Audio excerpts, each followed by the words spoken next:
ഇന്ന് വളരെ പ്രധാനപ്പെട്ട ദിവസമാണ്. കാരണം നമ്മുടെ പ്രധാനമന്ത്രി നരേന്ദ്രമോദി ജപ്പാനിലാണ്. നാളെ ചൈനയിലേക്ക് തിരിക്കുമെന്നാണ് വിവരം.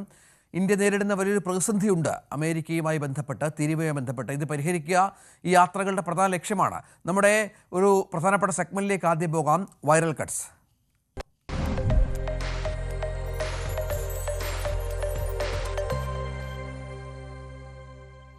ടോക്കിയോയിലെത്തിയ പ്രധാനമന്ത്രിക്ക് ആചാരപരമായ സ്വീകരണമാണ് അവിടെ നൽകിയത്. ഇന്ത്യൻ വംശജരടക്കം നമ്മുടെ പരമ്പരാഗത സംവിധാനങ്ങളൊക്കെ ഒരുക്കിയാണ് മോദിയെ സ്വീകരിക്കുകയും തങ്ങളുടെ നേതാവിനെ ആ ദൃശ്യങ്ങൾ, ആ കാഴ്ചകളൊന്ന് കാണാം.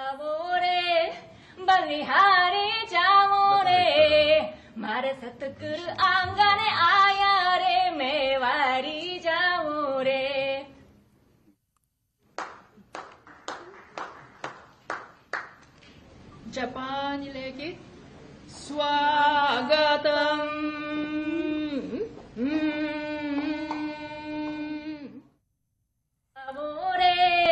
ബലിഹാരി ജാവോരേ ബാരി ജാവോരേ ബലിഹാരി ജാവോരേ മാരെ സത്ഗുരു ആംഗനെ ആയാ രേ മേവാരി ജാവോരേ.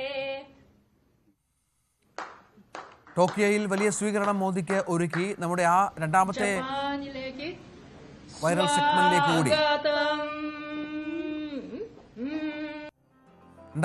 സെഗ്മെന്റിലേക്ക് കൂടി ഇന്ന് പോകണം. അത് ട്രൈക്കളർ, നമ്മുടെ ദേശീയ പതാകയുടെ ചിത്രം, അത് ലൈറ്റിൽ മനോഹരമായി ഒരുക്കിയാണ് ടോക്കിയോ പ്രധാനമന്ത്രിയുടെ ആഗമനത്തെ സ്വാഗതം ചെയ്തത്. മനോഹരമായ ദൃശ്യങ്ങളിലേക്ക് കൂടി